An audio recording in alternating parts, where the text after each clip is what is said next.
Start off by preheating your oven to 375 degrees.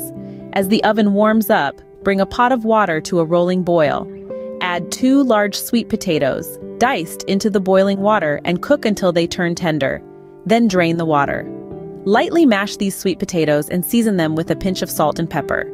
Take a baking dish and pour in a thin layer of 1 jar of enchilada sauce. Arrange 4 corn tortillas over the sauce, ensuring they overlap slightly. Proceed to spread half of the mashed sweet potatoes over the tortillas.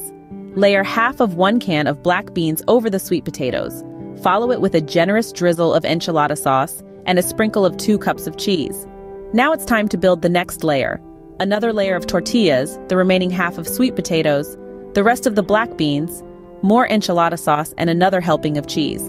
For the final layer, top it off with the remaining tortillas, enchilada sauce, and cheese. Cover the dish securely with aluminum foil and bake for around 20 minutes.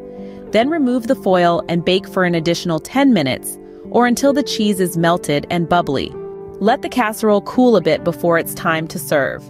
If you wish, garnish it with a sprinkle of 2 tablespoons chopped cilantro, a dollop of 1/4 cup sour cream, and few slices of 1 whole avocado. Please let me know in the comments below how this recipe turned out for you. As always, the recipe is in the description. Don't forget to subscribe and help Magnolia Moon reach 1,000 subscribers.